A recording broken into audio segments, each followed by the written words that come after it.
Welcome back. तो आज की वीडियो में हम सीखेंगे कि भाई रिएक्ट नेटिव के अंदर हमारी जो एप्लीकेशन रिएक्ट नेटिव पे बनी हुई है उसके अंदर हम स्क्रीनशॉट किस तरह ले सकते हैं। वैसे तो हमारे पास एक ऑप्शन तो होता है कि हम हार्डवेयर बटन से ना अपने मोबाइल के ऊपर स्क्रीनशॉट ले लें, लेकिन अगर हम कोई ख़ास फंक्शनलिटी ऐड करना चाहें अपनी एप्लीकेशन के अंदर कि भाई बटन क्लिक करें तो हमारी एप्लीकेशन स्क्रीनशॉट ले ले, और स्क्रॉल व्यू वाला भी जो होता है हमारे स्क्रीन पर, मतलब हमारा कंटेंट स्क्रीन से बाहर जा रहा है तो हमारा वो भी जो है ना स्क्रीनशॉट के अंदर है। तो हम इस चीज़ को कैसे करेंगे, तो भाई इसके लिए हमारे पास रिएक्ट नेटिव में एक बहुत अच्छी लाइब्रेरी अवेलेबल है जो कि नाम पे है रिएक्ट नेटिव व्यू शॉट से। अब इसके अंदर देख सकते हैं कि काफ़ी लेटेस्ट अपडेट तो नहीं है, 2023 की अपडेट है लास्ट। तो वैसे इसके ऊपर अपडेट चल रही हैं, हम इनके अल्फ़ा चैनल के ऊपर भी अपडेट्स आती हैं, लेकिन ये क्या अभी इनकी कोई नई रिलीज़ नहीं आई। और इसका अच्छा एडवांटेज ये है कि ये जो है नया आर्किटेक्चर को भी सपोर्ट करती है, जो कि हमारा फैब्रिक आर्किटेक्चर है, और जो टर्बो मॉड्यूल्स वगैरह जो होते हैं तो ये उसको भी सपोर्ट करती है, तो हमें उसके ऊपर भी इशू नहीं होगा। लेकिन बस मसला ये है कि अगर नया आर्किटेक्चर चलाएंगे तो आपकी रिएक्ट नेटिव की एप्लीकेशन 74 से ऊपर होनी चाहिए। 74 से नीचे अगर रिएक्ट नेटिव की जो नया आर्किटेक्चर के साथ चलाएंगे तो ये एप्लीकेशन, ये पैकेज आपका काम नहीं करेगा। तो भाई पहले एक बेसिक सेटअप तो मैंने अपना कर लिया है। एक बिल्कुल स्टार्टिंग पॉइंट आ गया कि मैंने एक प्रोजेक्ट सेटअप कर लिया, बिल्कुल इनिशियल स्टेज पे हैं। और जैसा कि देख सकते हैं 74.1 पे मेरा पैकेज जेसन में यहाँ पर रिएक्ट नेटिव का दिया हुआ वर्जन, और app.tsx के अंदर हमारी सारी डिटेल दी हुई है, जो कि हमारा डिफ़ॉल्ट टेम्पलेट होता है रिएक्ट नेटिव में जो भी बनता है। और मैंने बंडर भी स्टार्ट कर लिया है, और यहाँ पे आप देख सकते हैं कि फैब्रिक ट्रू है, दैट मीन्स कि हमारा नया आर्किटेक्चर चल रहा है। तो भाई अब जो है मैं इस पैकेज को अपने पास इंस्टॉल कर लेता हूँ। ओके, इसको बंडर को रोकते हैं और ये चला देते हैं।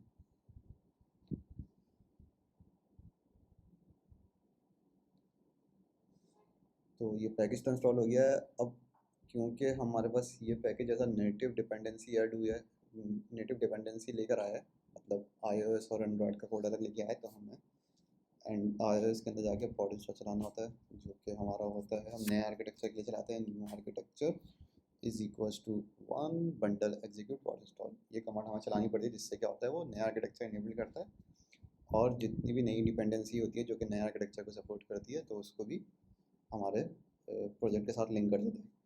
तो भाई iOS में तो ये ऑलमोस्ट हो गया। ओके, वापस मैं अपना पैकेज स्टार्ट कर लेता हूँ बंडर सॉरी, और iOS के ऊपर रन कर लेते हैं। आखिर में एंड्रॉयड के ऊपर भी रन कर लेंगे, पहले iOS के चला के हम देख लेते हैं कि भाई एक प्लेटफॉर्म पे कम से कम एप्लीकेशन को सही काम करना चाहिए। खैर, अच्छा, और जो हमारी TSX की फाइल है इसको मैं थोड़ा चेंज कर लेता हूँ, इसको भाई TSX से मैं JS कर लेता हूँ, क्योंकि अभी टाइप स्क्रिप्ट की चीज़ें मैं इसमें से हटा देता हूँ, वरना वो भी चीज़ें लिखनी पड़ती हैं, लंबा हो जाता है कोर्स।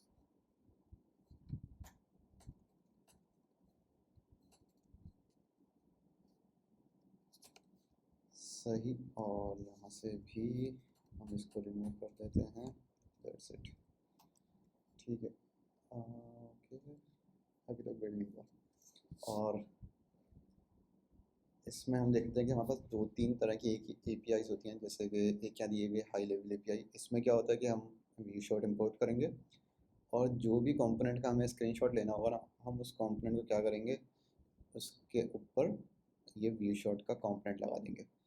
मतलब अगर नीचे आपका इमेज है, टेक्स्ट है, या और कोई व्यूज़ हैं, कुछ भी हो, तो वो इस कंपोनेंट के चाइल्ड्स बन जाएंगे, जो कि हमारा व्यू शॉट होगा। और इसको एक रेफरेंस दे देंगे, क्योंकि रेफरेंस के थ्रू हम जब बटन क्लिक करेंगे तो उस रेफरेंस से हम इसका स्क्रीनशॉट ले सकते हैं, जैसे कि बहुत सिंपल तरीके से यहाँ बताया हुआ है। और कुछ और ऑप्शंस भी हैं, क्वालिटी होती है इनकी, और फॉर्मेट होता है कौन से फॉर्मेट में इमेज दे। इसके अलावा रिजल्ट्स होते हैं कि भाई बेस 64 में चाहिए, टेम्परेरी फाइल चाहिए, तो ये चीज़ भी मिल जाती है। और इसके अलावा ये भी होता है कि हम जैसे स्क्रीन के ऊपर आएँ तो हमारे पास फ़ौरन स्क्रीनशॉट ले लें। ओके, तो यहाँ पे हमारा बंडलर भी चल गया है और प्रोजेक्ट भी रन हो गया। ठीक है, तो मैं अब एक छोटा सा काम ये करता हूँ कि मेरा जो स्क्रॉल व्यू है उसके ऊपर मैं यहाँ पे बटन लगा देता हूँ कि भाई जब मैं बटन पर टैप करूँगा तो हमारे पास क्या आ जाए, स्क्रीनशॉट लेते हैं। टाइटल देते हैं, ठीक, शॉट और ऑन प्रेस के ऊपर हम बोल देते हैं हैंडल स्क्रीनशॉट। सही, ओके सॉरी।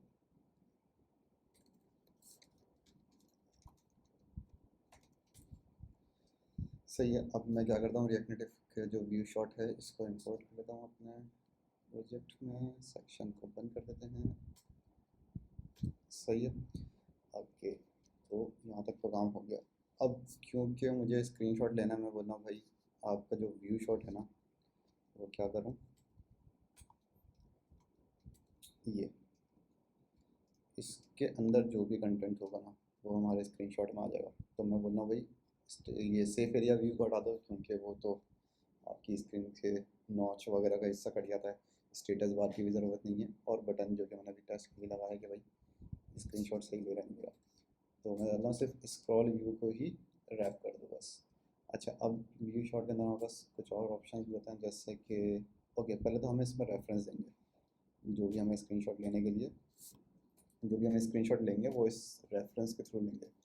तो मैं कांस्टेंट बना लेता हूँ एक, view shot ref is equal to reference के थ्रू, और इसको कह देते हैं ref is equal to view shot रेफ।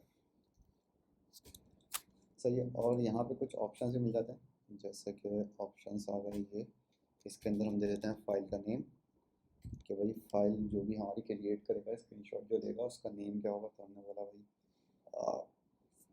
बल्कि मैं इसका नाम ही दे रहा हूँ, वरना ये क्या करेगा ओवरराइड करता रहेगा हर बार।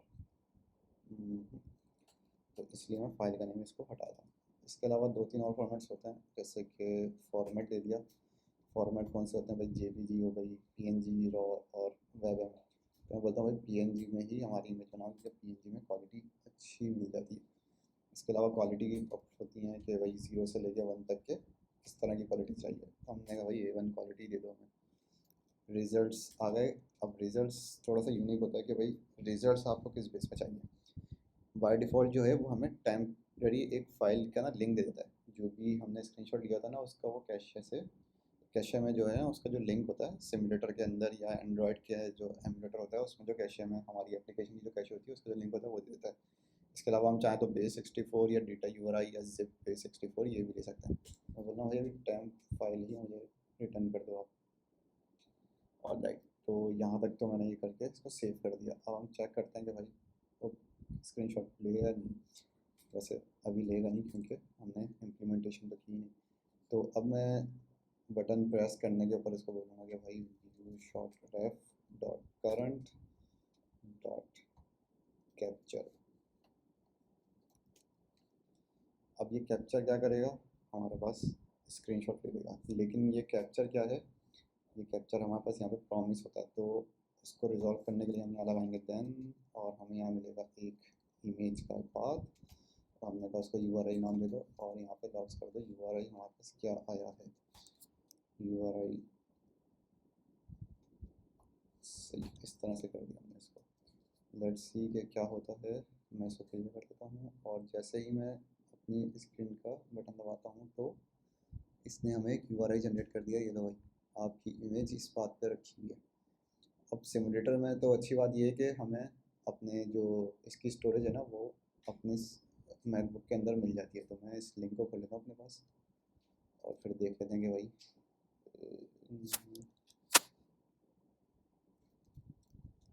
ये मैंने बोला ओपन, और मैंने लिंक दे दिया इसको। ठीक है, तो हमारे पास ये फोल्डर खुल गया है इसका, और देखें इसके आगे इमेज भी रखी हुई है। और मैं खोलता हूँ तो हमारे पास नज़र आ गया भाई इसमें तो इमेज आ गई। लेकिन इसमें एक मसला है कि भाई ये स्क्रॉलेबल इमेज नहीं है। स्क्रॉलेबल मतलब इसलिए नहीं है क्योंकि हमारे पास सिर्फ जो स्क्रीन के ऊपर शो हो रहा है सिर्फ उसी का स्क्रीनशॉट लिया। तो हम इसको चेंज करेंगे कि भाई जितना भी कंटेंट है ना, जैसे हमारे नीचे में जो कंटेंट आ रहा है वो भी स्क्रीनशॉट के अंदर है। तो अब बज़ाहिर तो होना तो यही चाहिए था, क्योंकि हमारे पास जो व्यू शॉट है ना वो स्क्रॉल व्यू के ऊपर है। लेकिन यहाँ पे थोड़ा सा चेंज करना ये है कि जो हमारा स्क्रॉल व्यू है ना वो थोड़ा सा अजीब सा बिहेव करता है अमूमन रिएक्ट नेटिव के अंदर। तो इस केस में हमें क्या करना है, जब हमें पूरा स्क्रीनशॉट चाहिए तो हमारा जो व्यू शॉट है वो आएगा स्क्रॉल व्यू के अंदर। अब वो स्क्रॉल व्यू का चाइल्ड बन जाएगा। पहले क्या था, स्क्रॉल व्यू इसका चाइल्ड था, अब बन गया व्यू शॉट स्क्रॉल व्यू का चाइल्ड। तो अब हम अगर इसका स्क्रीनशॉट लेंगे, ओके यहाँ देखते हैं। तो अब जब मैं बटन प्रेस करता हूँ, हमें पाथ मिल गया है। मैं बोलता हूँ कि भाई ये सारा वो फोल्डर ओपन कर दो। तो इस फोल्डर में देखें 2 इमेजेस आती हैं। एक तो ये पुरानी इमेज ही है जिसमें हमारे पास वो नहीं है, जो भी स्क्रॉलिंग थी वो नहीं है। लेकिन अगर हम अभी की जो इमेज देखें, खोलें, तो इसमें देखें पूरी हमारे पास जितना भी स्क्रॉलिंग का कंटेंट है ना, सब कुछ इसके अंदर आया। दैट मीन्स कि हमारे पास स्क्रीन के आउट ऑफ बाउंड भी जो भी कंटेंट है ना, वो भी हम शो कर सकते हैं। लाइक कोई स्क्रॉल व्यू बहुत बड़ी इमेज है, या हमारे पास फ्लैट लिस्ट लगी हुई है और कंटेंट स्क्रीन से बाहर जा रहा है, तो वो भी इसके अंदर कैप्चर हो जाता है। और एक चीज़ और होती है कि भाई कभी कभी हमारे पास ये होता है कि जब हम स्क्रीनशॉट लेते हैं ना, तो उसके अंदर हमारे पास जो बैकग्राउंड की इमेज है ना, वो नहीं आती। वो क्यों नहीं आती? क्योंकि बैकग्राउंड की जो इमेज है ना, वो लोड नहीं हुई होती, और वो हमारा जो कंपोनेंट है ना, वो पहले स्क्रीनशॉट ले लेता है। इसकी मैं एग्जांपल दिखाता हूँ इस तरीके से कि इसमें एक और व्यू शॉट के अंदर ना एक और प्रॉपर्टी होती है जो कि होती है ऑन कैप्चर। तो ये बताता है कि भाई मुझे ना ये फंक्शन चल जाएगा कि स्क्रीनशॉट खींच लो। अभी तो हम बटन दबा रहे हैं कि भाई बटन दबा रहे हैं तो स्क्रीनशॉट ले रहा है, लेकिन हम चाह रहे हैं कि भाई ऑटोमेटिक ले ले। तो हमने बोला कि ये ऑन कैप्चर का मेथड चला देना, जो कि क्या करेगा, स्क्रीनशॉट ले लेगा। लेकिन इसके लिए एक प्रॉपर्टी और बतानी पड़ती है जो कि होती है कैप्चर मोड, जिसमें ये होता है कि हम ये बताते हैं कि भाई ये कब कब स्क्रीनशॉट ले। जैसे कि माउंट हो, जैसे ये कंपोनेंट माउंट होगा, ये फटाफट हमारे पास ऑन कैप्चर का जो मेथड है ना, ये चला देगा और इसके अंदर हमारे पास स्क्रीनशॉट आ जाएगा। और दूसरा क्या होता है, कंटिन्यूस। कंटिन्यूस का तो मुझे भी आइडिया नहीं क्या है, इसको एक्सप्लोर करना पड़ेगा। ऑल्सो ये एक और प्रॉपर्टी होती है अपडेट, लेकिन जब जब इसका कंपोनेंट अपडेट होगा तब तब ये स्क्रीनशॉट लेगा। तो देखें अभी होगा क्या कि जैसे ही मैं हमारा ये कंपोनेंट माउंट होगा ना, तो स्क्रीनशॉट आ जाएगा हमारे पास फ़ौरन। और लेकिन उसमें हमारे पास इमेज नहीं आ रही होगी, जो कि इमेज इस हेडर के अंदर है, क्योंकि इमेज लोड होने में थोड़ा सा टाइम लेती है। मैं यहाँ पे सेव कर लेता हूँ इसको, और हम जो है हमारी जितनी भी जो दोनों इमेजेस हैं ना, वो मैं डिलीट कर देता हूँ। यहाँ मैं क्लियर करता हूँ। अब मैं इसको रीलोड करता हूँ अपने एप्लीकेशन को। तो जैसे मैंने रीलोड किया, देखें इसने स्क्रीनशॉट लेना शुरू कर दिया। ओके, ये कंटिन्यूसली स्क्रीनशॉट ले रहा है। तो मेरे फ़ोन में कुछ और मसला हो गया।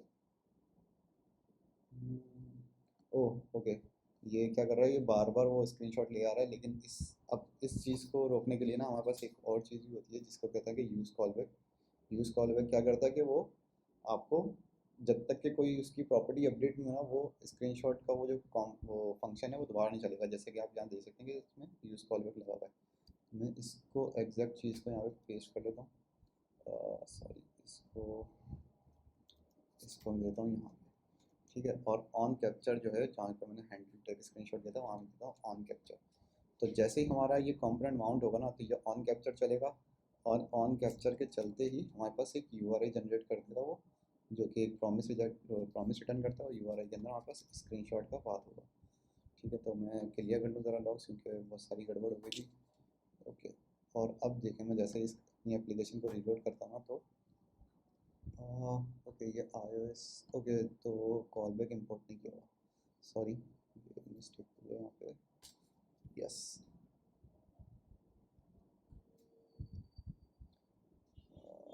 ओके, तो देखें जैसे ही हमारा एप्लीकेशन रीलोड है ना, तो उसने लॉग्स प्रिंट कर दिए डू समथिंग विद, और उसके आगे इमेज का पाथ दे दिया, और हमारे पास इमेज भी आ गई।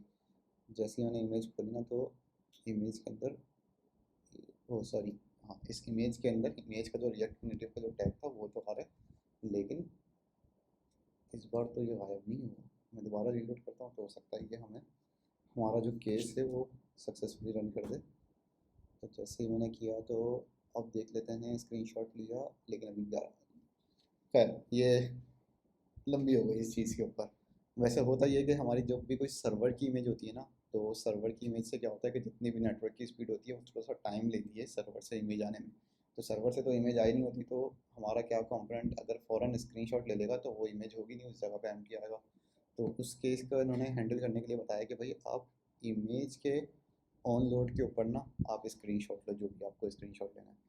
मतलब जैसे ही इमेज आपकी पूरी डाउनलोड हो जाए, जो भी आपका रिएक्ट का कंपोनेंट है उसके अंदर, तो आप फ़ौरन क्या करो, स्क्रीनशॉट ले लो। वरना अगर आप इस तरह से करेंगे तो आपको स्क्रीनशॉट के अंदर वो इमेज नहीं मिल रही होगी। तो ये तो चीज़ हमने देख ली कि भाई स्क्रीनशॉट्स, स्क्रॉल व्यू वाला स्क्रीनशॉट और जो है इमेज किस तरह हमारे पास एप्लीकेशन में आ सकती है। और इसकी कुछ और भी एपीआईज़ हैं, ये थोड़ी सी लो लेवल एपीआई बता रहे थे कि भाई कैप्चर रैप होता है, लेकिन ये अभी नए आर्किटेक्चर पे काम नहीं कर रहा, कुछ ब्रेक कर रहा है, कुछ इश्यूज हैं इसके अंदर।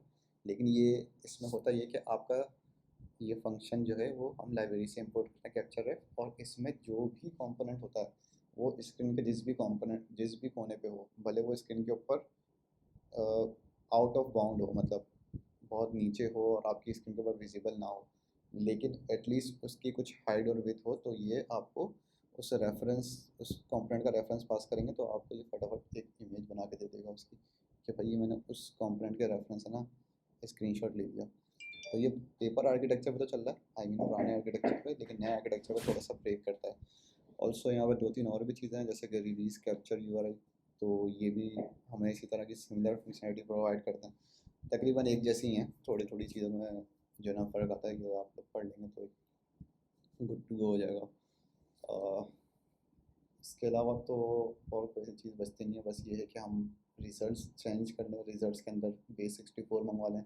अगर हमें सर्वर के ऊपर अपलोड करनी है base64 भी दे सकते हैं, और डायरेक्ट इमेज का पाथ भी दे सकते हैं, या उसकी जिप बना के भी दे सकते हैं। तो मतलब हम जैसे चाहें इसको अपलोड कर सकते हैं।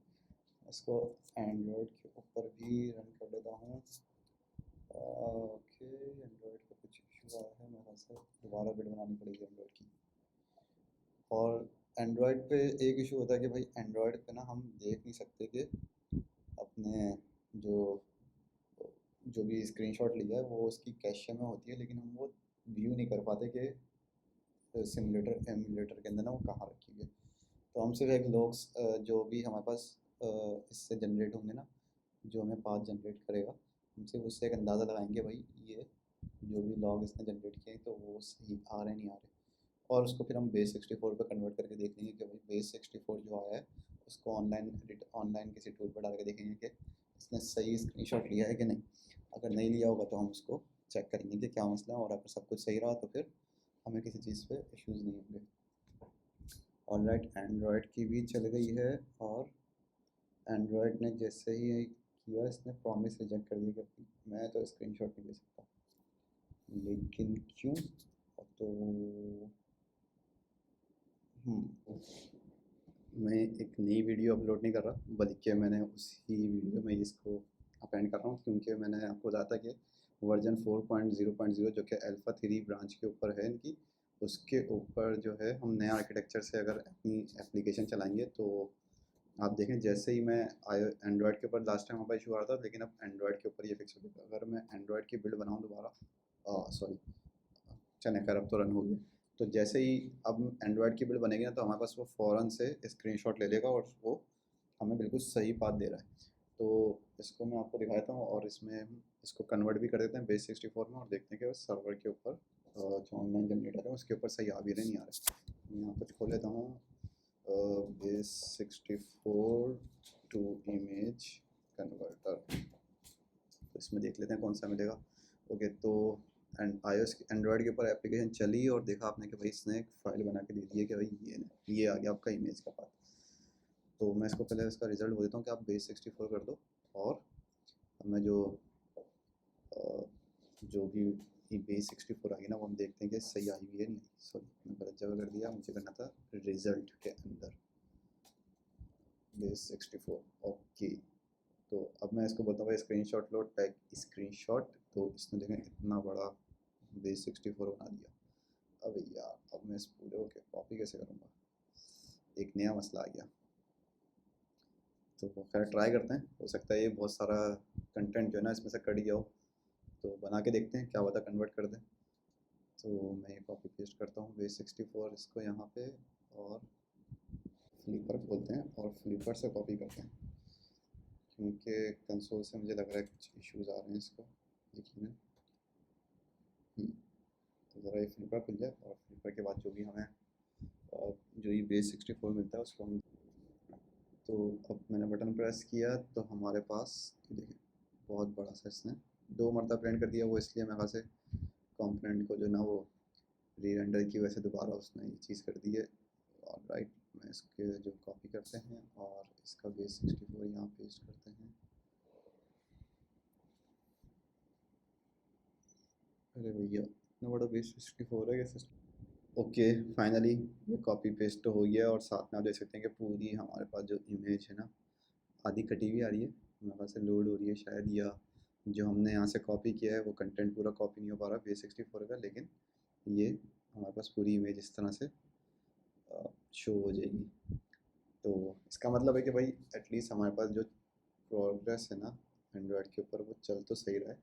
थोड़ा सा इश्यूज इस वजह से हो रहा है कि हम डायरेक्ट बेस 64 यूज़ कर रहे हैं, जिससे कि आप देख सकते हैं कितनी ज़्यादा इसके कंटेंट है, तो सिस्टम भी जो ना स्लो हो रहा है। बाय द वे इसमें अब जो एंड्रॉयड के ऊपर आप जो भी यूज़ करेंगे तो वो इस तरह से इजीली स्क्रीनशॉट आ सकता है।